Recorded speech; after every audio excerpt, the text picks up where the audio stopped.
जी students, आज हमारा topic है कंट्रोल ऑफ बैक्टीरिया। बैक्टीरिया को कंट्रोल क्यों करना है?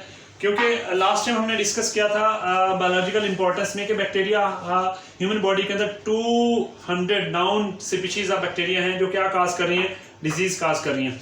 तो ऐसे बैक्टीरिया को जो है वो कंट्रोल करना बहुत ज़रूरी है।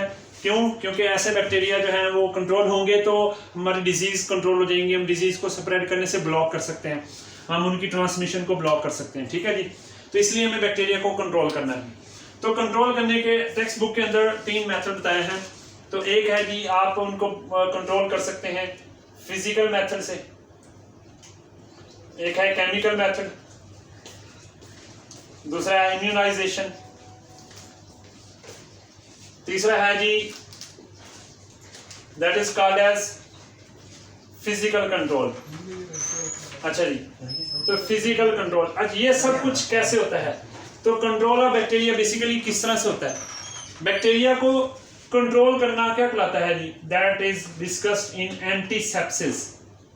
What is antisepsis? एंटीसेप्सिस क्या होता है? एंटीसेप्सिस कहते हैं मेथड है ये प्रोसेस है, मेथड टू कंट्रोल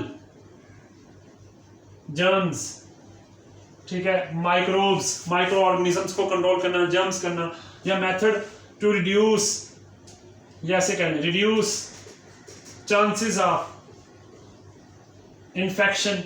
तो इन्फेक्शन के चांसेस को कम करना क्या कहलाता है? Antisepsis. What is antisepsis? Antisepsis is method to control या procedure to control or reduce the chances of infection. Infection के chances को कम करना basically क्या कहलाता है जी? It is called as antisepsis.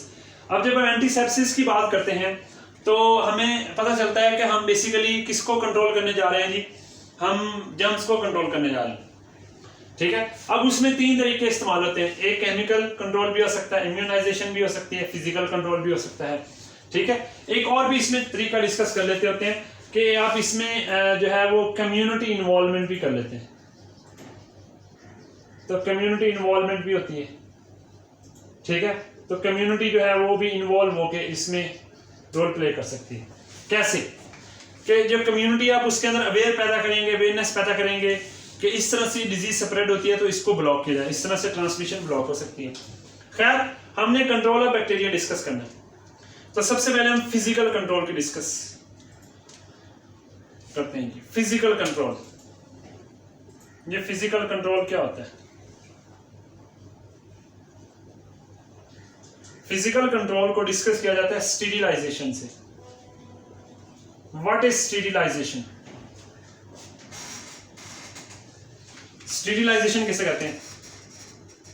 Sterilisation कहते हैं यूज ऑफ फिजिकल एजेंट्स। किसको इस्तेमाल करना?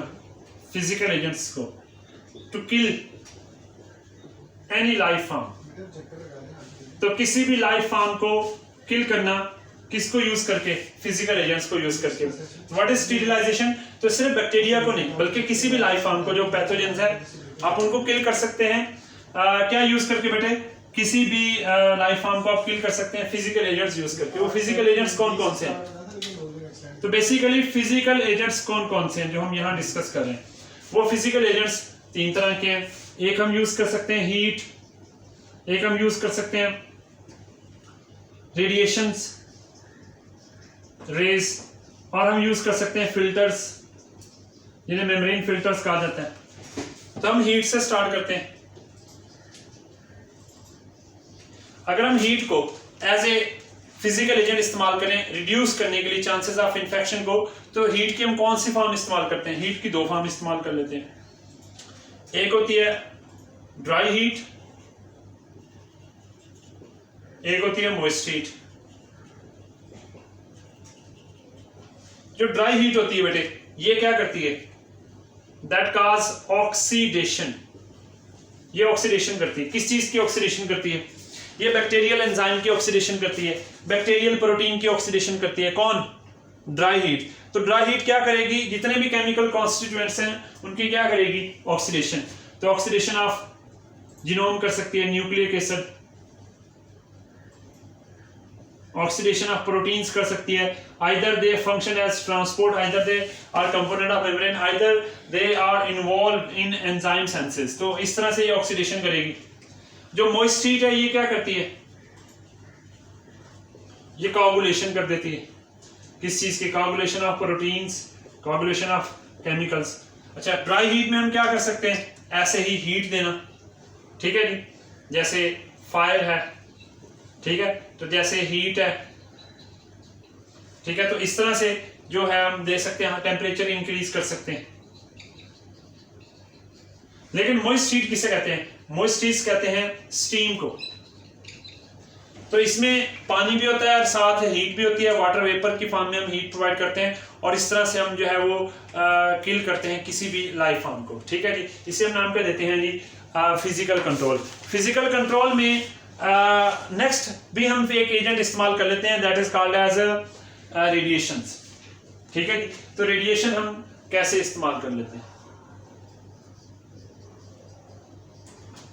जो रेडिएशंस होती हैं, रेडिएशन भी लाइफ फॉर्म को किल करने में इस्तेमाल होती हैं। रेडिएशन क्या करती हैं जी? ये भी डैमेज करती हैं। हम खास तौर पे बिलो 300 नैनोमीटर, 300 नैनोमीटर से नीचे वेवलेंथ वाली रेज हम इस्तेमाल कर सकते हैं। बिलो 300 नैनोमीटर वेवलेंथ जो रेज होती हैं वो हम इस्तेमाल करते हैं। और इसमें आप मेंशन कर सकते हैं कि आप गैमा रेज इस्तेमाल कर सकते हैं। तो gamma rays are most effective rays in killing the life form. इस तरह से आप फिजिकल कंट्रोल जो है वो इस्तेमाल कर सकते हैं। अच्छा, इसमें जो है वो ड्राई हीट की तरह एक काम करता है केमिकल एजेंट, जिसे नाम देते हैं, फेडरल की बुक में मेंशन किया हुआ है। ये नहीं आपको पता होना चाहिए कि जो चीज़ आप यहाँ एक्स्ट्रा पढ़ रहे हैं वो आपकी बुक में मेंशन नहीं की हुई। तो इथाइलिन ऑक्साइड गैस जो है वो ड्राई हीट की तरह काम करती है, ये भी ऑक्सीडेशन करती है। इथाइलिन यानी कि ये जो गैस है बेसिकली ये क्या काम कर रही है? ये यहाँ पे किल कर रही है किसी भी लाइफ फॉर्म को, ठीक है। तो आप इसको ऐसे समझ लें कि अगर आप हीट की जगह इसको इस्तेमाल करें तो ये भी किल कर सकती है किसी भी लाइफ फॉर्म को, ठीक है जी। तो ये गैस की शक्ल में कंपाउंड इस्तेमाल होता है, ठीक है। तो रेडिएशन की तरह आप इसको ना समझिएगा। इथाइलिन ऑक्साइड गैस होती है। अब रेडिएशन जो है ना, रेडिएशन ये रेज होती हैं, जब ये पास आउट होती हैं तो एंजाइम को डैमेज कर देती हैं, जिससे बैक्टीरिया की डेथ हो जाती है, बैक्टीरिया के एंजाइम मर जाएंगे। तो जो है वो हम इस तरह इस्तेमाल करते हैं। फेडरल की बुक में लिखा है कि स्टीम एज इट इज इस्तेमाल नहीं की जाती। स्टीम में हीट तो होती है, यानी एक स्टीम है उसको हम हीट तो प्रोवाइड कर ही रहे हैं, लेकिन साथ साथ बेसिकली हम उसमें प्रेशर भी प्रोड्यूस कर रहे होते हैं। तो स्टीम प्लस प्रेशर, इन दोनों को कंबाइन करके हम जो है वो बैक्टीरिया को किल करते हैं। तो जो प्रेशर प्रोवाइड करने के लिए जो आजकल ऑपरेटर्स यूज होते हैं उन्हें नाम दिया जाता है ऑटोक्लेव, ठीक है। तो ये ऑटोमेटिक मशीन्स होती हैं, ऑपरेटर्स होते हैं जिनके अंदर हम ये सारा मैकेनिज्म करते हैं। तो रेज जो है बिलो 300 नैनोमीटर वो इस्तेमाल होती हैं। अगर कोई कंपाउंड रेडिएशन सेंसिटिव है या हीट सेंसिटिव है उनके लिए हम इस्तेमाल कर लेते हैं फिल्टर्स, जिन्हें हम मेम्ब्रेन फिल्टर्स भी कहते हैं। इन्हें मेम्ब्रेन फिल्टर्स भी कहा जाता है, ठीक है। फिल्टर्स क्या होते हैं? जो फिल्ट्रेशन करते हैं। अच्छा, हम फिल्टर्स किसके लिए इस्तेमाल कर सकते हैं? फॉर हीट सेंसिटिव और रेज या रेडिएशन सेंसिटिव कंपाउंड। मसलन आप इंसुलिन लेना चाह रहे हैं और आपको डर है कि उसमें जो है वो जर्म्स हो सकते हैं, तो आप इंसुलिन को हीट करके तो उसको नहीं कर सकते ना स्टीरिलाइज, ना ही आप उसमें रेज, क्योंकि इंसुलिन खुद एक प्रोटीन है, वो डैमेज हो जाएगी, डीनेचर हो सकती है। तो हीट सेंसिटिव जो सेंसेशन वाले कंपाउंड होते हैं, जो हीट सेंसिटिव कंपाउंड होते हैं ना, उनको आप क्या करते हैं? उनके लिए आप क्या यूज कर सकते हैं? फिल्टर्स या मेम्ब्रेन फिल्टर्स उनके लिए इस्तेमाल करते हैं। बेटे कैसे? मसलन एग्जांपल दिए कौन कौन से कंपाउंड्स हैं? मसलन सीराज, ब्लड का सीरम है, उसे सीराज बनाया हुआ, ठीक है जी। हार्मोन्स है जो आप ग्रोथ हार्मोन्स लेते हैं, ठीक है। तो इस तरह से आप प्लाज्मा आजकल डोनेट किया जा सकता है जी। एक बंदे का प्लाज्मा दूसरे को लग रहा है, क्योंकि कोरोना वायरस की ट्रीटमेंट में प्लाज्मा जो है वो बॉडी के अंदर इम्यूनिटी को स्टिमुलेट करता है। तो इस तरह से ये कंपाउंड जो है इनको हम फिल्टर या मेम्ब्रेन फिल्टर की मदद से जो हम साफ करके जो इस्तेमाल कर सकते हैं। अच्छा, इसके बाद जो है वो आपने केमिस्ट्री के अंदर प्रॉपर्ली एक चैप्टर में पढ़ा हुआ है कि डिफरेंट फॉर्म्स ऑफ फिल्टर्स होते हैं। हम जो मेम्ब्रेन इस्तेमाल करते हैं दैट इज सेमी परमिएबल, और हम एडजस्ट कर सकते हैं खुद पोर्स कि हमने किस मटेरियल को पास आउट करवाना है और किसको पास आउट नहीं करवाना। तो यहाँ तक जो है वो, इसके बाद नेक्स्ट आता है केमिकल कंट्रोल। जी स्टूडेंट्स, अब हम डिस्कस कर रहे हैं केमिकल कंट्रोल। अच्छा, केमिकल कंट्रोल किससे होता है? By chemical agents. जो हम केमिकल एजेंट्स इस्तेमाल करते हैं वो कौन कौन से हैं केमिकल कंट्रोल में? देखें जी, यहाँ पर बताया है कि डिफरेंट केमिकल्स हैं। एक होता है जी एंटीसेप्टिक, ये क्या होता है? डिसइंफेक्टेंट, ठीक है, ये क्या होता है जी? अब इनका हम बेसिकली कंपैरिजन कर लेते हैं। इसके बाद एंटीबायोटिक्स आता है, उस पर चलेंगे। जो एंटीसेप्टिक्स होते हैं ये ऐसे केमिकल्स होते हैं जो कहाँ इस्तेमाल होते हैं? On surface of living tissues. तो लिविंग टिश्यूज की जो सरफेस पे इस्तेमाल होते हैं नाम देते हैं एंटीसेप्टिक्स। तो लिविंग टिश्यू की सरफेस से, यानी स्किन से अगर जर्म्स को किल करना हो तो हम एंटीसेप्टिक्स यूज करेंगे। डिसइंफेक्टेंट्स कहाँ यूज होते हैं? That kill the germs. कहां पर किल करते हैं जर्म्स को? On surface of non living material. तो नॉन लिविंग मटेरियल जैसे कि आप कह लें सर्जिकल इंस्ट्रूमेंट्स हैं, तो उनको आप क्या करते हैं? क्लीन करते हैं जर्म से। तो नॉन लिविंग जो मटेरियल है उसको साफ करने के लिए आप जो है वो केमिकल इस्तेमाल करते हैं, उसे नाम देते हैं डिसइंफेक्टेंट्स। और जो लिविंग सरफेस से जर्म्स को किल करने के लिए इस्तेमाल करते हैं उसे नाम देते हैं एंटीसेप्टिक। अब antiseptics basically weak oxidizing agent होते हैं, ठीक है, इन्हें वीक ऑक्सीडाइजिंग एजेंट कहते हैं।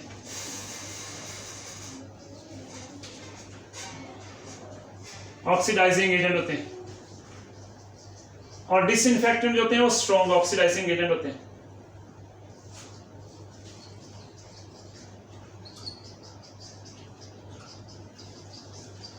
जो एंटीसेप्टिक होते हैं ना, ये खास तौर पे बनाए जाते हैं सरफेस पे जर्म्स को किल करने के लिए, ठीक है जी। तो एंटीसेप्टिक की एग्जांपल में हम लिख लेते हैं सल्फोनामाइड। अब ये एग्जांपल जो है ना वो आपकी बुक में बताई है डिसइंफेक्टेंट में सल्फोनामाइड। एज एंटीबायोटिक को भी डिस्कस किया जाता है। तो जो इसकी एग्जांपल दी जाती है वो सल्फोनामाइड,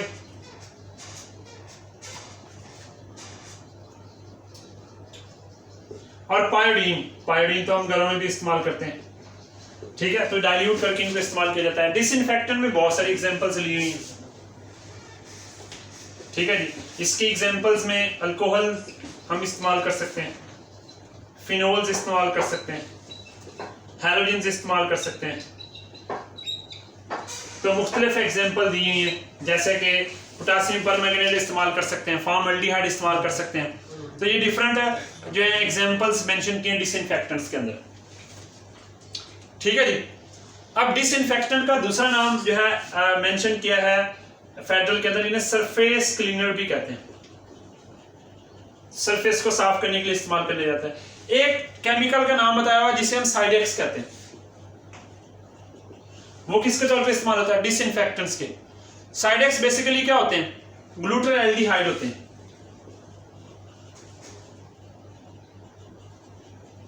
ये क्या होते हैं जी? ग्लूटर एल्डिहाइड होते हैं। कौन जी? साइडेक्स। कौन होते हैं जी? ग्लूटर एल्डिहाइड होते हैं साइडेक्स। और ये बेसिकली खास तौर पे इस्तेमाल किया जाता है जी ग्लूटर एल्डिहाइड को कहां पर? सर्जिकल इंस्ट्रूमेंट्स को क्या करने के लिए? स्टीरिलाइज करने के लिए। तो स्टीरिलाइज करते हैं सर्जिकल इंस्ट्रूमेंट्स, ठीक है जी। तो जो साइडेक्स है इसको हम एज ए सरफेस क्लीनर भी इस्तेमाल कर सकते हैं। जो सर्जिकल इंस्ट्रूमेंट्स होते हैं उनको साफ करने के लिए भी इसको इस्तेमाल किया जा सकता है। तो बेसिकली इसे हम किस में रखेंगे? इसे हम डिसइंफेक्टेंट्स में रखेंगे, ठीक है जी। तो इसके बाद आती हैं एंटीबायोटिक्स।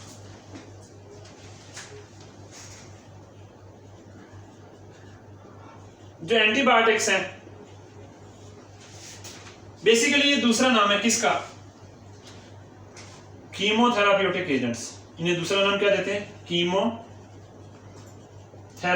एजेंट। तो कीमोथेराप्यूटिक एजेंट कहते हैं किसको? एंटीबायोटिक्स को। एंटीबायोटिक क्या होती हैं? ये ऐसे केमिकल्स होते हैं जो क्या करते हैं? किल जर्म्स, या उनको क्या करते हैं, जो माइक्रोब्स होते हैं उनको इनहिबिट करते हैं, पैथोजेंस को, inside body of living organisms. तो लिविंग ऑर्गेनिज्म की बॉडी के अंदर जो जर्म्स होते हैं उनको किल करने के लिए जो हम केमिकल इस्तेमाल करते हैं उन्हें क्या नाम देते हैं हम? एंटीबायोटिक्स। क्या नाम देते हैं जी? एंटीबायोटिक्स। अब एंटीबायोटिक्स की डिफरेंट एग्जांपल्स दिए। There are many different types of examples that are given in the antibiotics. इनको इसमें सल्फोनामाइड भी लिखा हुआ है।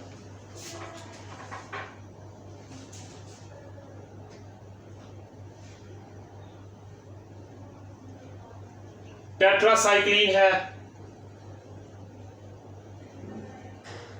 एम्फिसिलिन है, पेनिसिलिन है।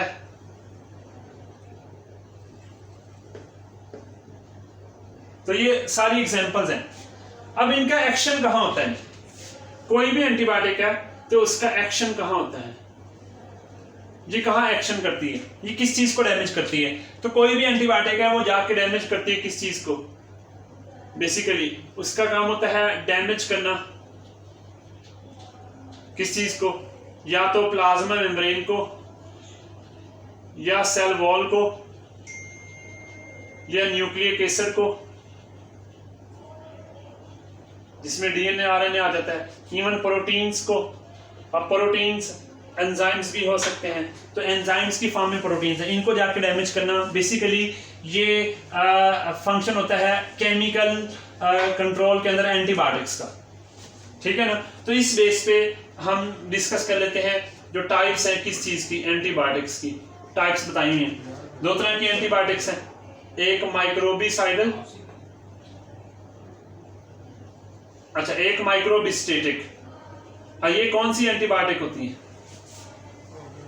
अच्छा जी, माइक्रोबिसाइडल जो होती हैं ये क्या करती हैं? साइडल का मतलब होता है मारना, माइक्रोब। ये क्या करती हैं? किल करती हैं किसको? माइक्रोब्स को। तो माइक्रोब्स को किल करेंगी। माइक्रोबिस्टेटिक, स्टेटिक का मतलब रोक देना, ठीक है। तो ये क्या करती हैं? इनहिबिट, किल नहीं करती लेकिन इनहिबिट कर देती हैं। Inhibit reproductive ability of germs. तो रिप्रोडक्टिव एबिलिटी को क्या कर देती हैं? इनहिबिट कर देती हैं, जिससे जर्म्स मजीद मल्टीप्लाई नहीं होता। जर्म्स जो है वो उसी जगह पे आके रुक जाता है लेकिन मजीद मल्टीप्लाई नहीं होता। तो माइक्रोबिसाइडल जो किल करती हैं, जो माइक्रोबिसाइडल होती है ना, ये एक्चुअली क्या करती हैं? डैमेज करती हैं किसको? सेल वॉल को। और जो माइक्रोबिस्टेटिक है ये सेल वॉल को डैमेज नहीं करती, ये एंजाइम्स को डैमेज कर देती हैं।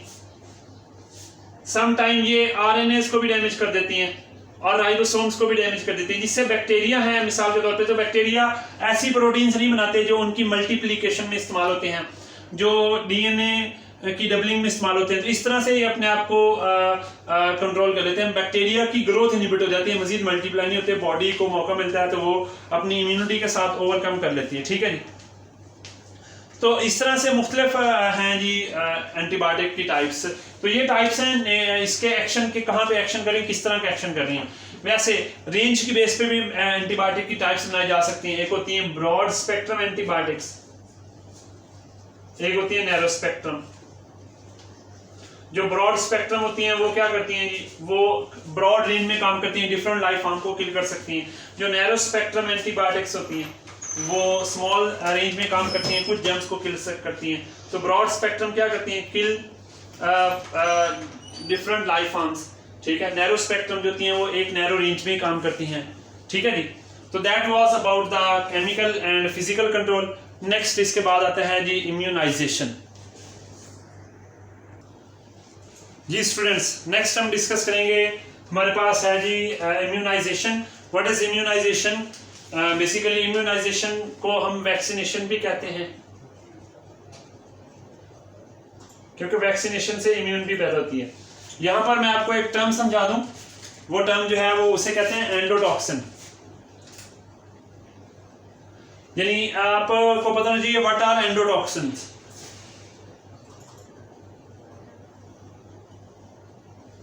तो जब हम बैक्टीरिया का पॉलीसेकेराइड कोट रिमूव कर देते हैं, पॉलीसेकेराइड कोट, पॉलीसेकेराइड को हमने क्या कर दिया, रिमूव कर दिया, तो इसके बाद बैक्टीरिया डेड हो जाते हैं। जब बैक्टीरिया डेड हो जाते हैं तो उस वक्त उनको नाम क्या देते हैं, एंडोटॉक्सिन।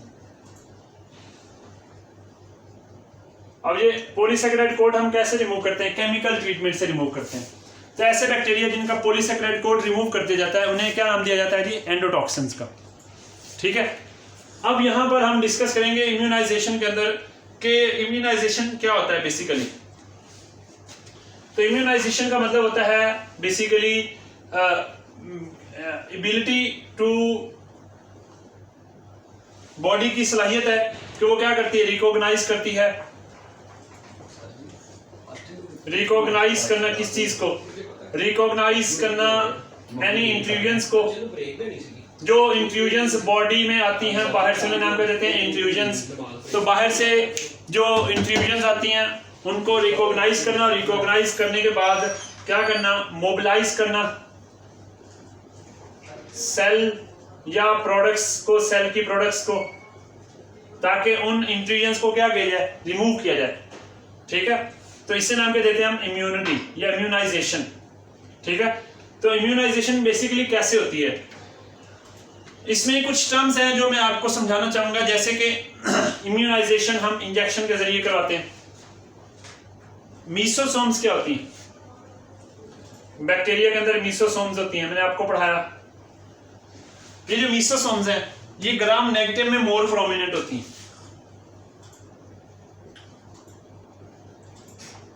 जो ग्राम नेगेटिव होता है उसमें ज्यादा प्रोमिनेंट होती है। अच्छा जी, फिर ऐसे ही आपको पता होना चाहिए व्हाट इज वाइडल टेस्ट।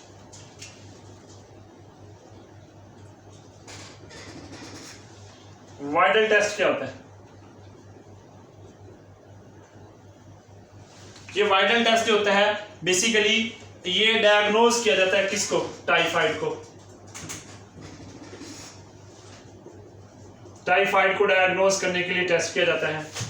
ठीक है, इसे वाइडल टेस्ट कहते हैं। जो ट्यूबरक्लोसिस होते हैं, ट्यूबरक्लोसिस डिजीज है,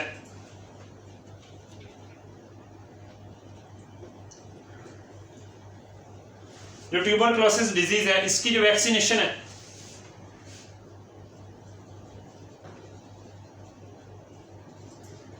वो बीसीजी से होती है। बीसीजी क्या होता है, बेसिकली बीसीजी कहते हैं बेसिलस कालमेट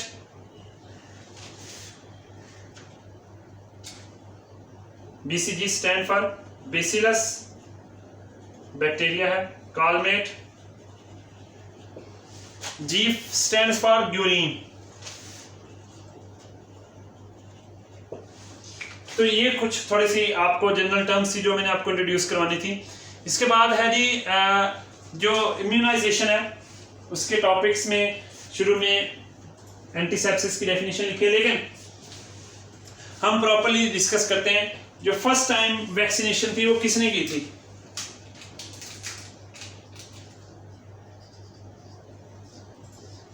तो फर्स्ट टाइम वैक्सीनेशन किसने की थी, एडवर्ड जेनर ने 1796 के अंदर एडवर्ड जेनर ने की थी।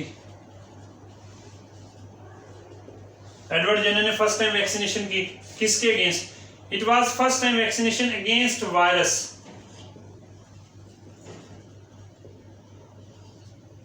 इसने वायरल डिजीज के अगेंस्ट वैक्सीनेशन की।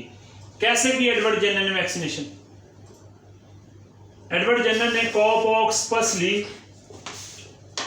गाय में बीमारी होती है, उसमें स्किन पर इंफेक्शन हो जाता है तो पस बनती है। उसने कॉपॉक्स पस को 8 ईयर ओल्ड बॉय के अंदर इंजेक्ट कर दिया, that was called James Phipps. उसने 8 ईयर ओल्ड बॉय के अंदर बाद में स्मॉल पॉक्स एजेंट डाले। तो लड़के को स्मॉल पॉक्स होना चाहिए था but boy didn't get small pox, लड़के को स्मॉल पॉक्स नहीं हुआ। इसका मतलब जो कॉपॉक्स पस है उस पस में थे डेड पैथोजेंस या वीक पैथोजेंस। वो डेड पैथोजेंस जो है वो आकर क्या कर रहे हैं, स्मॉल पॉक्स वायरस के खिलाफ क्या प्रोड्यूस करवा रहे हैं, इम्यूनिटी। इम्यूनिटी मतलब एंटीबॉडीज प्रोड्यूस करवा रहे हैं, एंटीबॉडीज आके स्मॉल पॉक्स वायरस को किल करेंगी, तो इस तरह इम्यूनिटी पैदा हो जाएगी। यहाँ एक कॉन्सेप्ट डेवलप हुआ कि एनिमल वायरसेस को यूज करके, प्लांट वायरसेस, एनिमल वायरसेस को यूज करके आप ह्यूमन के अंदर इम्यूनिटी डेवलप कर सकते हैं। फिर इसके बाद नेक्स्ट जो कॉन्सेप्ट है वो था किसका, 1880 के अंदर एक साइंटिस्ट जिसका नेम क्या था जी, लुईस पास्चर, ठीक है जी। तो उसने एक्सपेरिमेंट किया। लुईस पास्चर ने फर्स्ट टाइम वैक्सीनेशन की। अब यहां डिफरेंस आ जाएगा। लुईस पास्चर ने जो फर्स्ट टाइम वैक्सीनेशन की वो किसके लिए थी, इसने जो फर्स्ट टाइम वैक्सीनेशन की वो थी अगेंस्ट बैक्टीरियल डिजीज।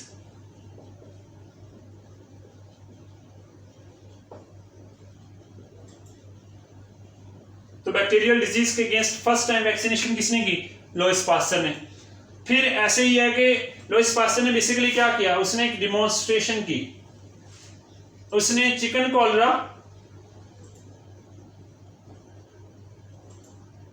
एजेंट लिए, चिकन कॉलरा एजेंट को लैब में ग्रो करवाया, उनकी लैब में ग्रोथ करवाई। उसने चिकन कॉलरा एजेंट को लैब से लेकर इंजेक्ट किया किसमें, हेल्दी चिकन में।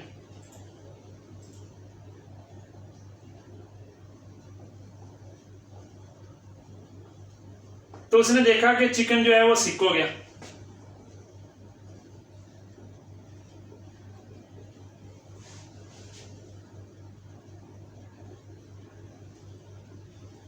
चिकन को चिकन कॉलरा हो गया। उसने ये सारा एक्सपेरिमेंट जो है वो डिमॉन्स्ट्रेट किया in front of public.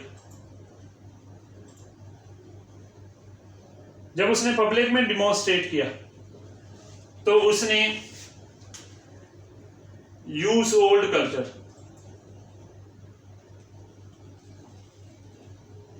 Of pathogen, उसने पैथोजन का ओल्ड कल्चर इस्तेमाल किया जो किसी तरह से अपनी वायरल नेचर लूज कर चुका था। उसने चिकन कॉलरा एजेंट लिया, उसको इंजेक्ट किया हेल्दी चिकन के अंदर। जब पब्लिक के अंदर डिमॉन्स्ट्रेशन की तो चिकन जो है वो सरवाइव कर गया, चिकन को चिकन कॉलरा नहीं हुआ। तो बेसिकली उसने यूज किया था ओल्ड कल्चर ऑफ पैथोजन जो किसी तरह से, जिसने क्या कर दिया, लूज वायरल नेचर, जिसने लूज वायरल नेचर, जिसने अपनी वायरल नेचर को लूज कर दिया, ठीक है। तो इसके बाद उसने पूरे एक्सपेरिमेंट को रिवाइज किया तो उसे पता चला कि उसने ओल्ड कल्चर यूज किया है। तो इस तरह से उसने उस ओल्ड कल्चर को एज ए वैक्सीन इस्तेमाल किया।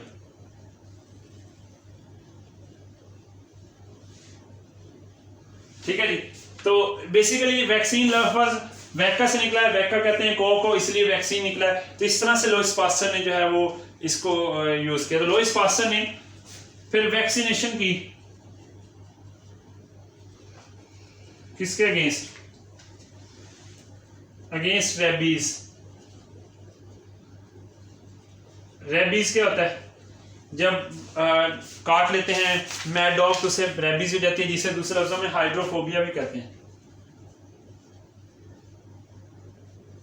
पानी से डर लगने लग जाता है तो इसे हाइड्रोफोबिया भी कहते हैं। तो इस तरह से जो है वो आप इसकी इम्यूनाइजेशन को डिस्कस करेंगे। मजीद कोई क्वेश्चन हो तो आप मुझे कमेंट्स में मेंशन करें। थैंक यू, अल्लाह हाफिज़।